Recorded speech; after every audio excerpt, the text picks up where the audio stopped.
Bismillahirrahmanirrahim. Assalamu alaikum students of class 9th. Now it's time to start our English lecture of 8th of August. And the topic which we are going to discuss today is dialogue number 3 of our syllabus. And its title is Asking One's Way. This dialogue is definitely a type of conversation between two strangers, and you can see that here we are having the titles A and B instead of the names. आप देख सकते हैं यहाँ पर हम लोगों ने अब जो बोलने वाले हैं, जो बात करने वाले हैं, जो स्पीकर्स हैं, उनको हमने A, B, C इस तरह के नाम दिए। अभी जो स्पीकर्स हैं इनको हमने A, B, C का नाम इसलिए दिया है कि स्ट्रेंजर्स जब मोस्टली आपस से बात कर रहे होते हैं रास्ते में, अगर आप किसी से रास्ता पूछ रहे हैं तो आप उससे रास्ता पूछने के लिए आप उसको रोक कर पहले उसका नाम नहीं पूछेंगे, ना जिससे आप बात कर रहे हैं वो आपसे आपका नाम पूछेगा। अगर आपने जनरली किसी से रास्ता पूछना है, आपने किसी जगह की लोकेशन पूछनी है, तो आप उस बंदे को रोक के जिससे भी आपने बात करनी हो तो आप इजीली अपनी बात को कर सकते हैं। इसी तरह से ये जो हमारे पास डायलॉग है ये भी स्ट्रेंजर्स के दरमियान में है, इसलिए हमने नाम की जगह पर ए और बी लेटर्स का इस्तेमाल किया है। अब स्टूडेंट्स ये हमारे पास थर्ड डायलॉग है। फर्स्ट और सेकंड डायलॉग आपको करवाए जा चुके हैं और उन डायलॉग्स के स्टार्ट में भी आपको लेटर डायलॉग का प्रॉपर पैटर्न जो है उसको डिटेल में ब्रीफ किया गया था। लेकिन अभी जो फर्स्ट टर्म के एग्ज़ाम्स हुए हैं उसमें कुछ जगह पर प्रॉब्लम्स देखी गई हैं, तो इसलिए दोबारा से मैं आपको जो पैटर्न है वो एक्सप्लेन कर रही हूँ। पैटर्न पे बहुत ध्यान दीजिएगा, फोकस करके पैटर्न को फॉलो करिएगा।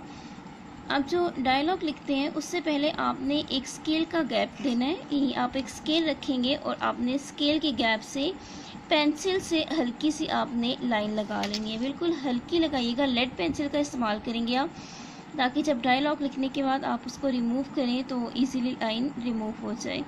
पेन का इस्तेमाल नहीं करना, आपने पेंसिल के साथ लाइन लगानी है। स्टार्ट लेंगे हम डायलॉग का। A, it's this first speaker. Excuse my troubling you sir, आपको तकलीफ़ देने के लिए माजरत, but can you tell me the way to the museum. अब वो कह रहे हैं कि क्या आप मुझे म्यूज़ियम का रास्ता बता सकते हैं। B, second speaker named B. Certainly, यकीनन यानी बिल्कुल। Keep straight on along this road, वो कह रहे हैं कि इसी रास्ते पे आप सीधा जाएं। Take the first turning to the right, जो पहला मोड़ आएगा उससे आप राइट साइड पर टर्न ले लें। And you will see a corner of red bricks building with a couples of domes. Domes होते हैं गुंबद।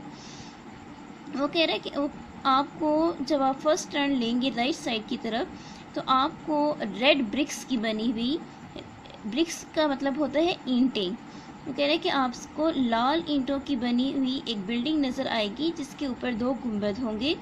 डैट इज़ द म्यूज़ियम, वही बिल्डिंग जो है वो म्यूज़ियम है। स्पीकर ए, थैंक्स वेरी मच इंडीड, वो कह रहे हैं कि आपका दरअसल, इंडीड का मतलब होता है वाकई या दरअसल, वो कह रहे हैं कि असल में आपका बहुत शुक्रिया। स्पीकर बी, माई प्लेयर, वो कह रहे हैं कि मुझे आपकी मदद करके खुशी हुई है। अब देखिए यहाँ पर अब जो नेक्स्ट स्टेटमेंट है ये हमने ब्रैकेट्स में लिखी है। ब्रैकेट में लिखने का ये पर्पस है कि ये किसी स्पीकर ने बोला नहीं है, ये उनकी तरफ से किया जाने वाला एक्शन है। ए, अब इसको आ नहीं पढ़ेंगे, ए जो स्पीकर है उसी की बात हो रही है। He goes on walking and takes a wrong turn, वो कह रहे हैं कि जो ए स्पीकर है वो चलना शुरू करता है और वो रॉन्ग टर्न ले लेता है, गलत टर्न ले लेता है। He wanders around a good deal, tired and upset he talks to a passer by, वो कह रहे हैं कि वो बहुत ज़्यादा घूमता है। He wanders around a good deal, कि वो अच्छा, वॉन्डर्स का वैसे मतलब होता है घूमना फिरना, हम इसको आवारागर्दी करने की सेंस से भी ले सकते हैं, यानी बेमकसद घूमना। अब वो कह रहे हैं कि वो जो स्पीकर ए है वो काफ़ी घूमा और यानी वो काफ़ी उसने रास्ते को तलाश किया, बिल्डिंग को तलाश किया, लेकिन उसे नहीं मिल सकी। टायर्ड एंड अपसेट, जब वो काफ़ी ज़्यादा थक गया तो उसने क्या स्टेप उठाया, he talks to a passer by. Passer by का मतलब होता है राह गुज़र, रास्ते से गुज़रने वाला। यानी कि जब स्पीकर ए को बिल्डिंग नहीं मिली तो उसने किसी दूसरे रास्ते से गुज़रने वाले बंदे से पूछा। A. Pardon me, sir. Does this road lead to the museum? Pardon me. मुझे माफ़ करिएगा सर, ये आपको तकलीफ़ देने के लिए माजरत। Does this road lead to the museum? क्या ये वाला रोड म्यूज़ियम की तरफ जाता है? स्पीकर सी, अब देखिए ये थर्ड पर्सन आया है, थर्ड पर्सन बोल रहे हैं, इसलिए हमने लेटर सी का इस्तेमाल किया है। आई एम सॉरी सर, मुझे माफ़ करिएगा सर। आई डोंट नो, मुझे नहीं पता, मैं नहीं जानता। I am a complete stranger here my self, कह रहे कि मैं खुद इस शहर में बिल्कुल नया हूँ, या मैं यहाँ पर बिल्कुल स्ट्रेंजर हूँ, अजनबी हूँ। And other gentleman D on hearing this stops, वो कह रहे कि एक और जेंटलमैन, एक और आदमी, डी नाम का स्पीकर, वो कह रहे हैं कि उसने जब इनकी कन्वर्सेशन गुजरी, रास्ते से गुजरते हुए उसने इनकी बात सुनी तो वो रुक गया। स्पीकर डी बोल रहा है, yes keep straight this way for over a mile and a half, वो कह रहे हैं कि बिल्कुल आप इसी रास्ते पे तकरीबन 1.5 मीटर का फासला तय करेंगे, until you come to Chowk आज़ादी, यहाँ तक कि आप चौक आज़ादी में पहुँच जाएं। Then turn to the left, फिर आप बाईं तरफ मुड़ जाइएगा, but it is a good way, वो कह रहा है कि ये जो रास्ता है वही आपको डायरेक्ट म्यूज़ियम तक ले जाएगा।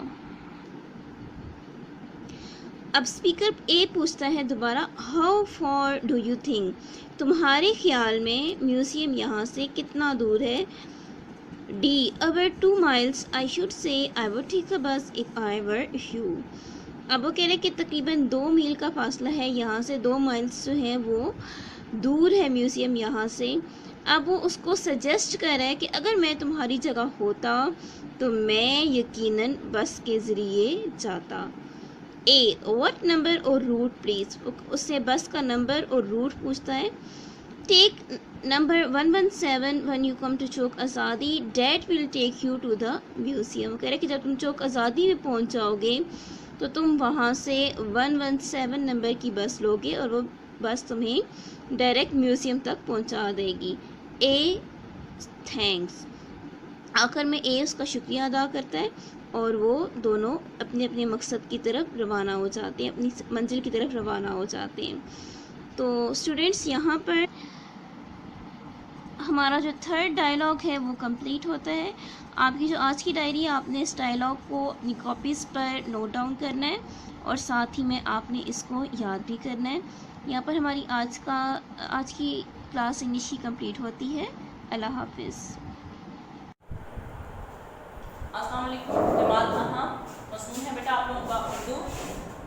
8 अगस्त 2020 है, हफ्ते का दिन है, सबक है कदर अयाज।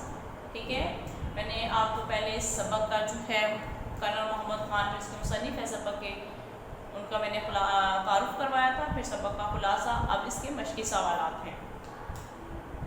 सवाल नंबर 1 है, मुसन्निफ़ को किस किस्म का बंगला रहने को मिला? जवाब, कर्नलों को रिहाइश के लिए उम्दा सी क्लास बंगले मिलते हैं। मुसन्निफ़ को ऐसा बंगला मिला जो अपनी क्लास में भी मुनफरिद था। ये 2 एकड़ वहीद था और इमारत के सामने बसी चमन था। सवाल नंबर 2, सलीम मियाँ का मशगला क्या था? जवाब, सलीम मियाँ बैडमिंटन खेलते और सरे शाम दोस्तों के हमरा टेलीविज़न देखते, कोई और इससे मुशाहिदे में मुदाखलत नहीं कर सकता था।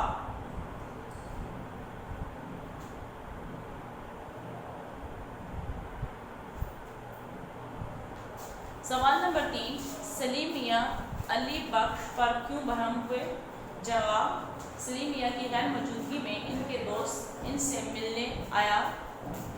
अली बख्श ने इनकी खातर ख्वाह खिदमत ना की, जिस पर सलीम मियाँ सलीम मियाँ अली बख्श पर बरम हो गए।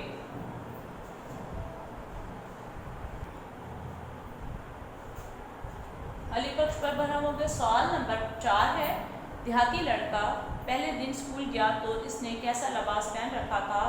जवाब, देहाती लड़का जब पहले दिन शहर के स्कूल गया तो नंगे सर पर साफा बांध रखा था, बदन पर कुर्ता तहमद था और पाँव में पटवारी जूता पहन रखा था। सवाल नंबर 5, मास्टर जी छोटे चौधरी के गांव क्यों गए थे? जवाब, मास्टर जी शिकार के शौकीन थे। एक दफ़ा शिकार करते करते सलीम के गांव पहुंचे। सवाल नंबर 6, मास्टर जी को चाय कैसे पेश की गई? जवाब, मास्टर जी को आधी कच्ची और आधी पकी चाय पेश की गई जो बहुत बदमज़ा थी। मास्टर जी ने एक घूंट पीकर बाकी रख दी। सवाल नंबर 7, देहाती लड़की की कहानी सुनकर सलीम मियाँ पर क्या असर पड़ा? जवाब, सलीम मियाँ को एहसास हुआ कि देहाती होना बायस आर नहीं बल्कि आर शर्मिंदगी नहीं है और अब इसकी आंखों में देहाती के लिए मोहब्बत की चमक थी।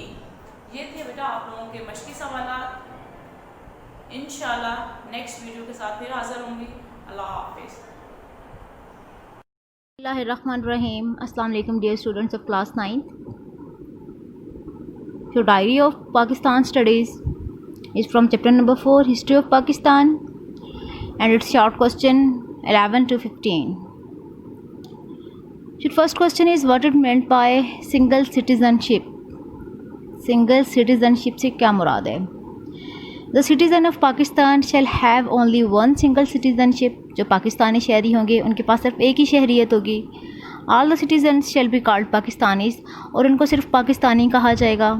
In America the people enjoy dual citizenship. America में लोग दोहरी शहरियत का फ़ायदा उठाते हैं या enjoy करते हैं उसको. For example one citizenship of central government.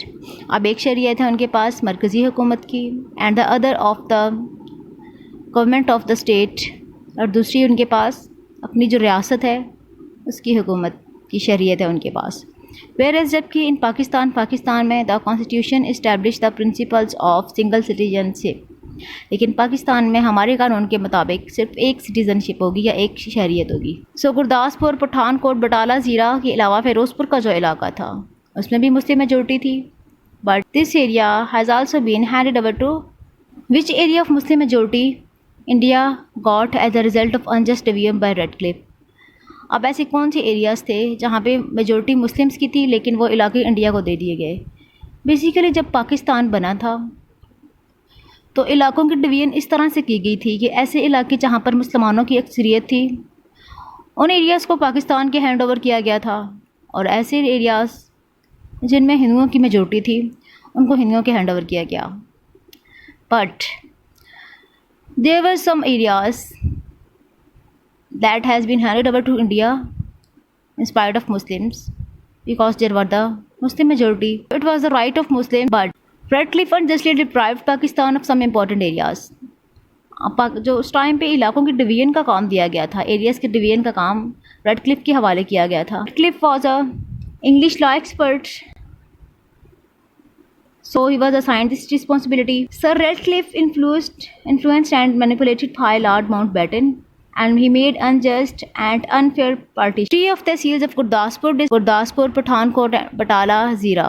These tehsils must be part of Pakistan, but Redcliffe handed over these areas to Hindus. The tehsil of Ferozpur and some other areas comprised of an overwhelming majority of population of the Muslims were handed over to India. अब जो गुरदासपुर का इलाका था, गुरदासपुर का वो सिर्फ़ और सिर्फ वाहिद रास्ता था जो कश्मीर की तरफ जाता था इंडिया से. इसके अलावा इंडिया से कोई भी रास्ता कश्मीर की तरफ नहीं जाता था, और बेसिकली कश्मीर में मुस्लिम मेजोरिटी थी और उनका ये राइट बनता था कि वो मुसलमानों के साथ या पाकिस्तान के साथ अपना इलाहा करते. But Kashmir issue has been created just because of conspiracies that has been made during the division of areas. The next question is how was the Malakand division formed. Malakand division कैसे बनी थी? इन NWFP को हम अब खैबर पख्तूनख्वा कहते हैं. Veer, Swat, Chitral maintained their identity as independent states even after the establishment of Pakistan.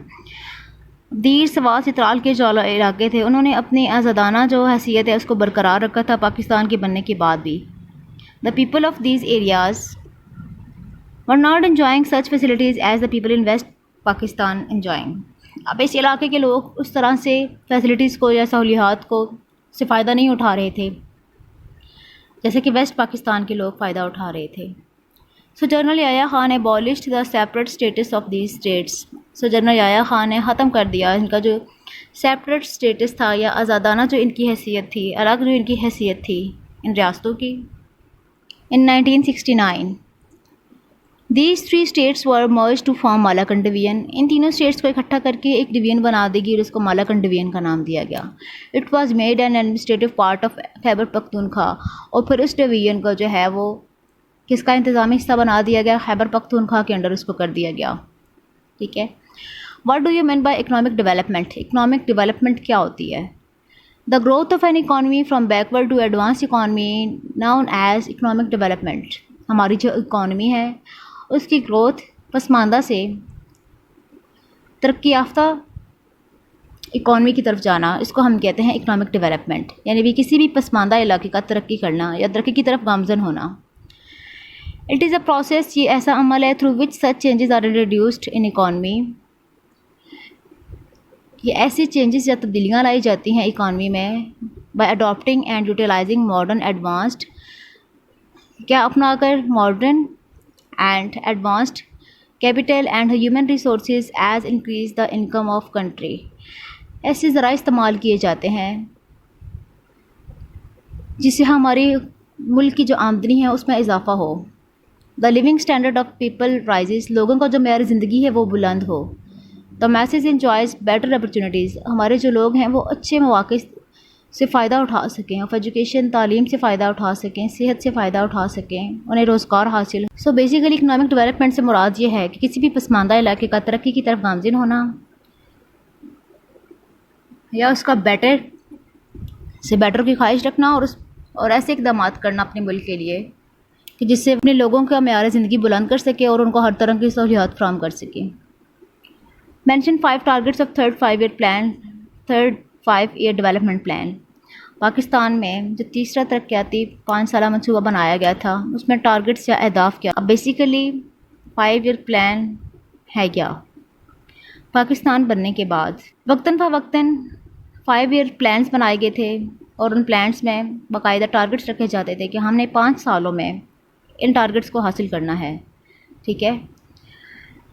अब उसमें यहाँ पर आपसे पूछा जा रहा है जो तीसरा 5 साला मनसूबा बनाया गया था उसमें टारगेट्स क्या रखे गए थे.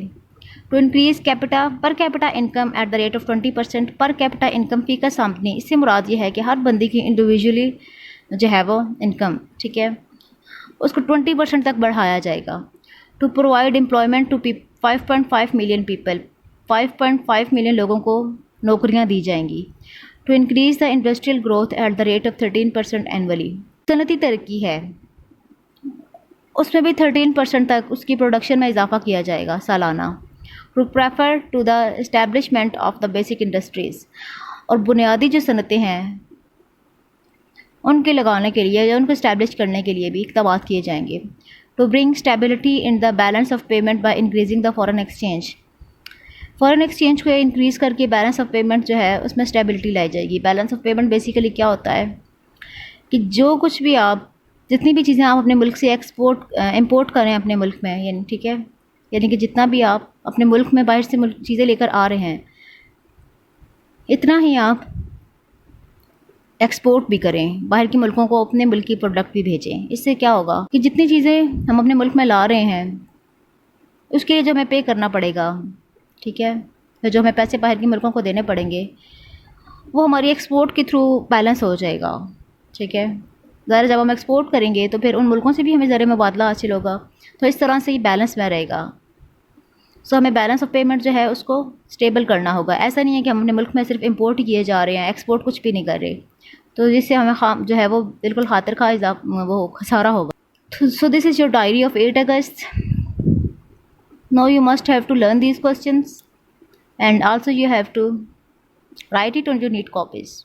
Allah Hafiz.